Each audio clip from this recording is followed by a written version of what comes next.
Mondo, you and I, we both believe in a pre-tribulation rapture. We don't think that the church will go through that time of God's wrath and God's judgments. What is your strongest argument for that position? Wow, that's a okay. How do I look at it? Well, everybody's going to have their own strongest argument.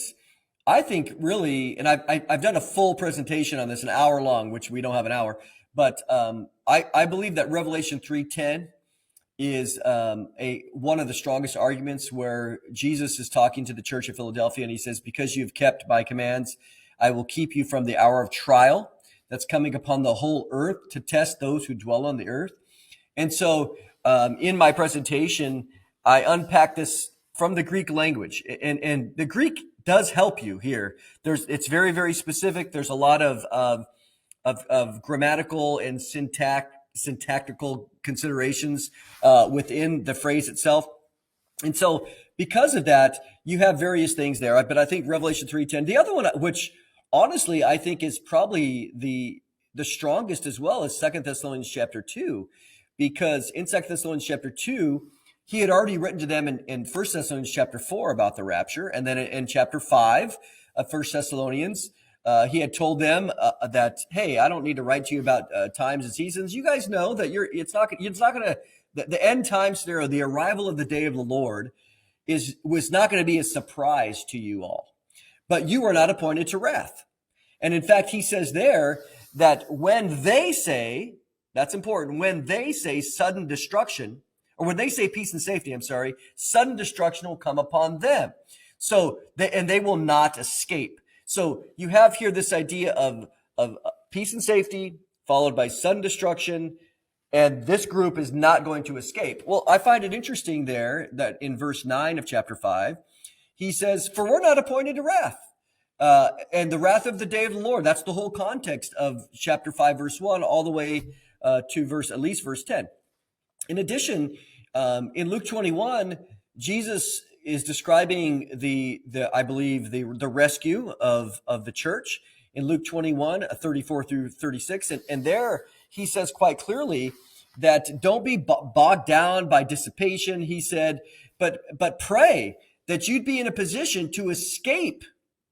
He uses the word to escape this trial that's coming upon the earth. It's going to come like a trap. He goes, but pray that you'd be in a position to escape and to stand before the Son of Man. So when people accuse us of escapism, I think, well, the word is in the Bible. Paul said there's a group that's not going to escape. They're going to be saying peace and safety, but sudden destruction is going to come upon them, and they won't escape. But Jesus says this group over here is going to escape and stand before the Son of Man, and is going to escape what?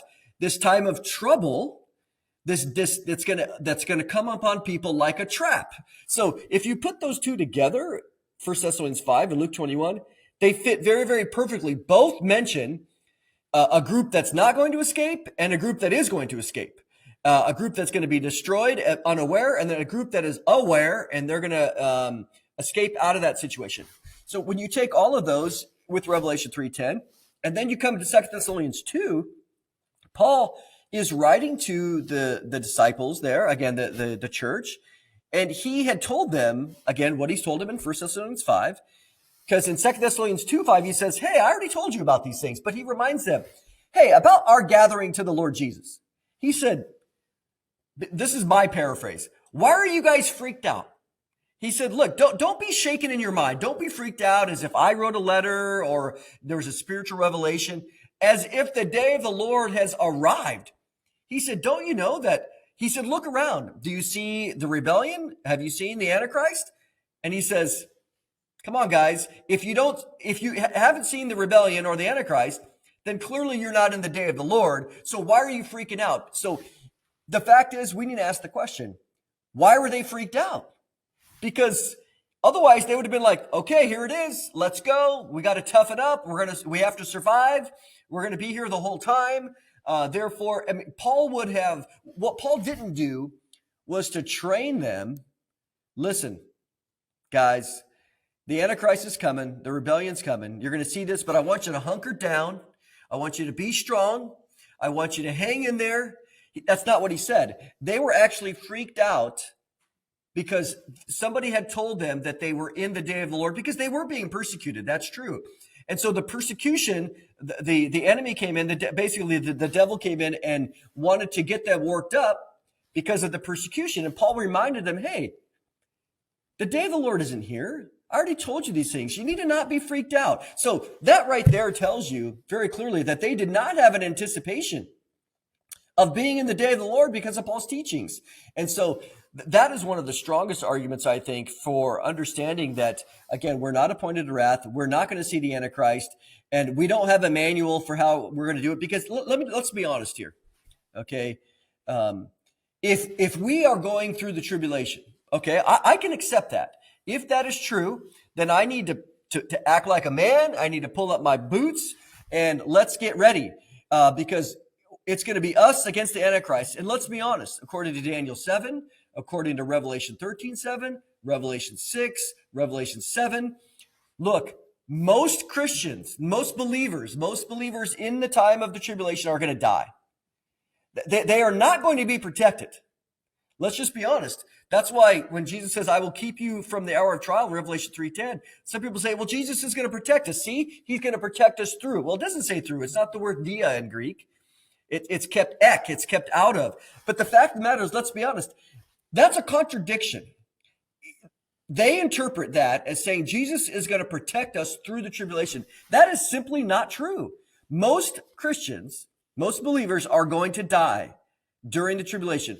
Revelation 13:7 says this. We have plenty of evidence. So this is why the Thessalonians were freaked out, because naturally, if you didn't anticipate being in there because you're not appointed to wrath, and now all of a sudden you heard a different message that you're in it, and you think, well, maybe Paul was wrong. We're in it. Paul says, no, I'm not wrong. This is the message. So to me, we could, of course, expand any one of those to a whole hour-long presentation of themselves, but that's the gist. Yeah, in 2 Thessalonians 2, when it speaks there of the day of the Lord, some translations, they have the day of Christ. And that's when others say, okay, day of Christ, that's not judgment. Day of Christ is the rapture. And that's why they think the church has to go through the tribulation. Is that the same, the day of Christ, the day of the Lord, or are they two different things? Well, this is where you get into something known as textual criticism, because the most of the earliest Greek manuscripts, the oldest, if you wanted to say it that way, they have day of the Lord. Some of the later manuscripts will have the day of Christ. And so, in what is known as the majority manuscripts, where a lot of those are from the Middle Ages, 10th century and later, this is where the day of Christ was introduced by the King James Version, or some of the early English versions in the middle, in basically 1500, 1600, and even a little bit earlier, because they had limited amount of manuscripts at the time. And in those manuscripts, really from the 10th century later, they had 7 manuscripts. That the King James translators, they had 7. Well, we have 6,000 today. 6,000. So we know far more. So when you look at all of the evidence and you go back to the earliest manuscripts, it doesn't say day of Christ, it says day of the Lord. Yeah, and I would even go this far, if you would interpret it that the day of Christ would be the rapture, then it would only say you would have to see a falling away and you would have to see the revelation of the Antichrist, but it doesn't say you have to see the entire tribulation. So that would, even in this case, the moment he gets revealed, we would be out of here, and still it would be a pre-tribulation rapture. Yes, exactly. And that's part of the other challenge too, because in some of the work that I've done, again, very, very careful work, exegetical work on 2 Thessalonians 2, what you do see there is, this is the challenge, because it doesn't say, so this is, let me just say it this way. Some have interpreted to say, well, the day of the Lord is the tribulation, and the day of the Lord can't be here unless the rebellion and the man of sin happens before it. Well, that's actually not what it says. The word before is not there. The word precede is not there. It just says that the first event of the day of the Lord is the rebellion and the man of sin, which makes perfect sense because in Daniel 9, verse 27, as it relates to the 70th week, the 70th week begins. We all know this. The 70th week starts. The first event is the confirmation of the covenant. And so that makes perfect sense with Daniel or 2 Thessalonians 2, because the first event involves the revealing of the Antichrist and a rebellion. So you have there, so the day of Christ, that would be a little problematic for me because what it would be saying is the first event of the rapture would be the Antichrist being revealed. Well, actually, I don't think so. I think that the rapture is here. It could be 1 second before. Because here's why. If the day of Christ is the proper interpretation, let's just say it is, and it means the rapture. Well, now we have a sign. The rapture can't happen until that. Well, the rapture's signless. Remember? So that takes away imminency. And I think that the teaching of the rapture being signless, that nothing is required, that would contradict. I believe that to be true because it can happen at any moment. But if the day of Christ is the proper interpretation, now we have a problem. Now we have two events that must happen in connection with the rapture. So I think that not only do we have a theological challenge there, but I think that textually speaking or textual history speaking, it doesn't work either because the oldest manuscripts have Day of the Lord anyway. So I don't see it as a problem in the sense of I don't think Day of Christ is the best translation or even transmission from the Greek anyway for those reasons. Yeah, and on the other hand, I would also expect, if we were really going through the tribulation, I would expect Paul to give clear instructions, what to do, how to survive, how to identify the Antichrist and that sort of thing. But we don't find any of that. Instead, we are told to expect him at any day, any moment. I mean, expect Christ any moment. Exactly. Yeah, we're not, nowhere are we told to look for the Antichrist. We're told to look for Jesus Christ, right? That's the blessed hope. That's what we're waiting for. Now, so people say, well, then why did Paul teach that? Well, first of all, Paul was actually using this language. Let me say it a different way. Paul gave a teaching of the day of the Lord, or what we would understand as the 70th week of Daniel, that period. He was giving a teaching about that period to the church. Well, but the church, that doesn't apply to the church. I agree. It doesn't. But why did he do that? He was telling them, remember the context. He was telling them, look, guys, why are you freaked out? I've already told you this. The day of the Lord happens here. It's for this group. It's not for you. Therefore, you're not in it. So stop freaking out thinking that you're in it when in fact, have you seen any of these things? He was using it as a literary device in order to remind them of the things that don't apply to them. So to me, that's the fascinating thing about 2 Thessalonians 2 is that he's giving a teaching about some of the sequence of the man of sin and his arrival. And I think I'm glad that he did. He was talking about how the end of the age is going to end. So there's a lot of things in the Bible, for example, the rest of the book of Revelation, that are in there that don't apply to the church. Even if you're a post-trib person, okay, even if you're completely post-trib, you still believe that you're going to escape the wrath of God, or at least the last 24 hours. Okay.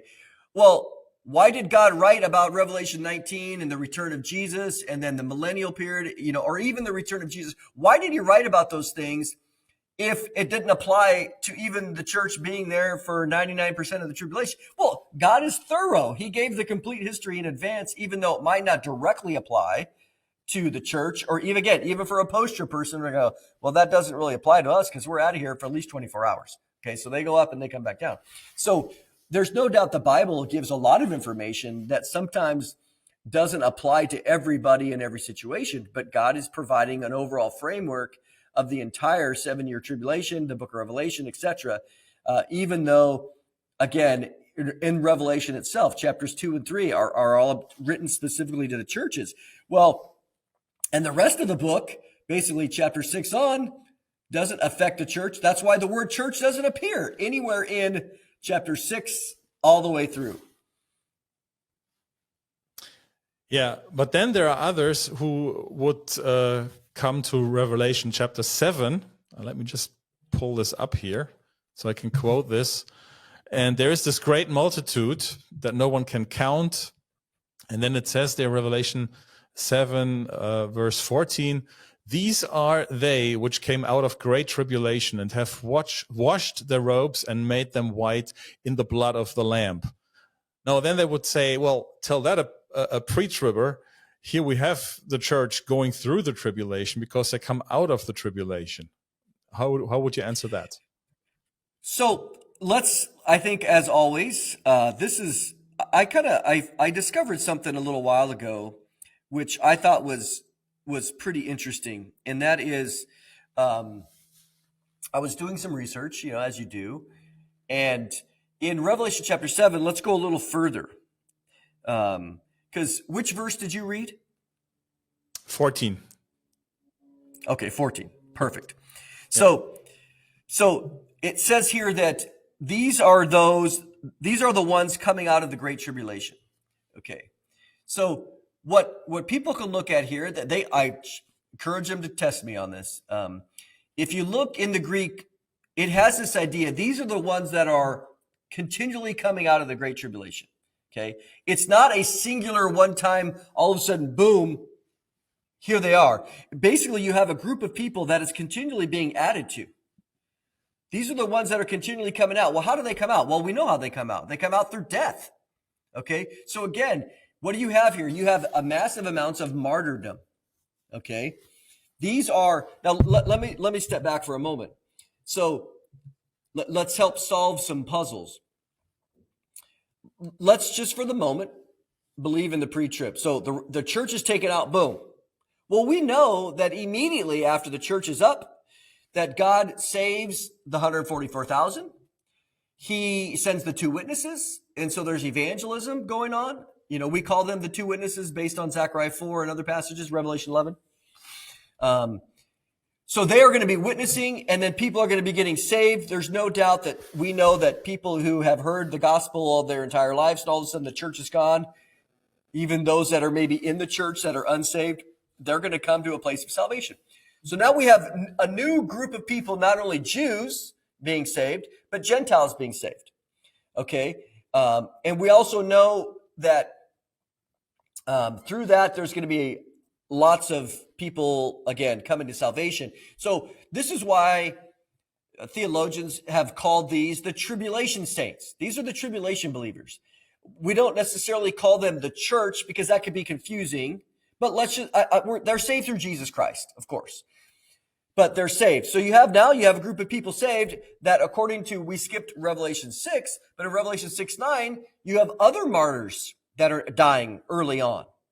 And remember that in Revelation 17, you have the harlot.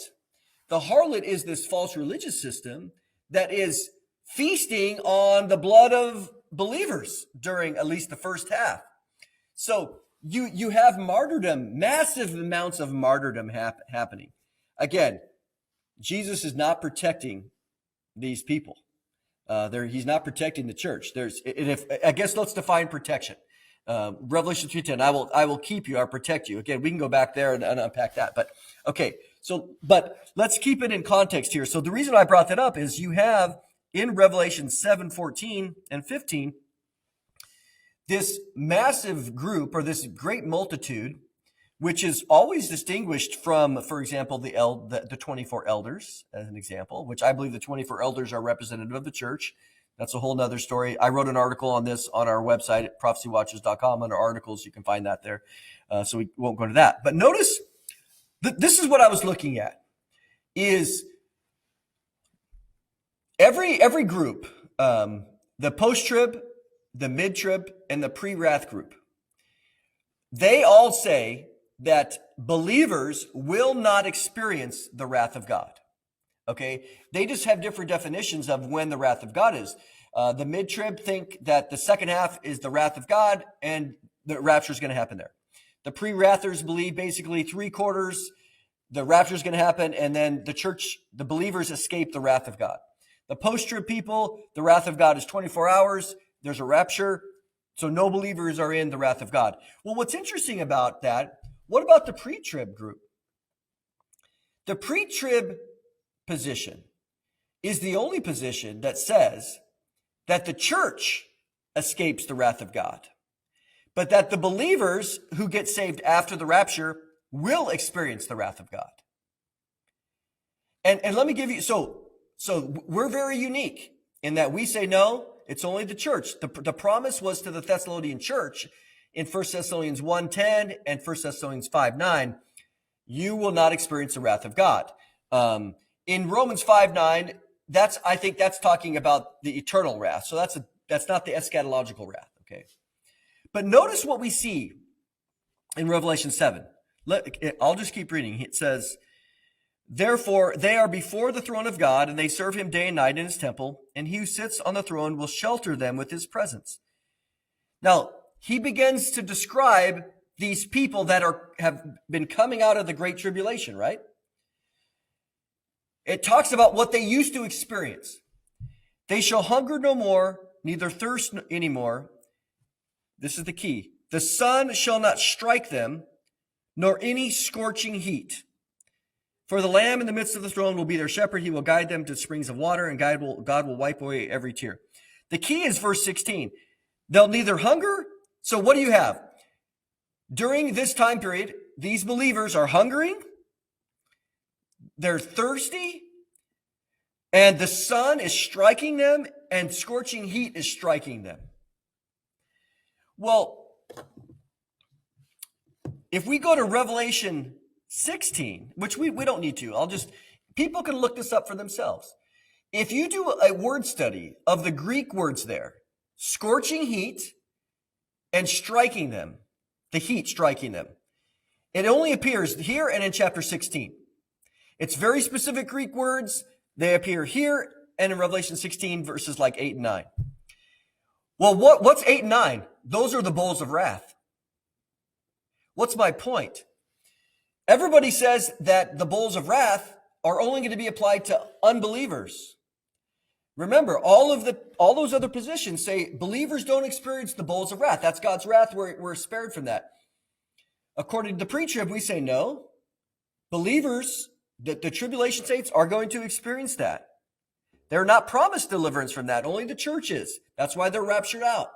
Well, in fact, if you compare this group, it says clearly they have experienced the scorching heat, which is the wrath of God. Now, guys, this is crystal clear. If you're a mid-trib, if you're a pre-wrather or you're a post-trib, your view doesn't stand. This group experiences the wrath of God. You say that they don't. They do. It says it right here. So this great multitude is one that is there experiencing the wrath of God in contradiction to 1 Thessalonians 5:9 and 1:10. So now we have a problem. And so to me, when this was a couple of years ago, again, I was doing some work and I was like, what's this? I want to look at this word. I want to look at this group. And so I began to analyze all of the things about this group, and you can search for Greek words and you can look at that. And then it brought me right to Revelation 16. And I thought, this is extremely important, because if you want to know who this group is, this cannot be the church. It's a group that experiences the wrath of God, the bowls of wrath. That's very important.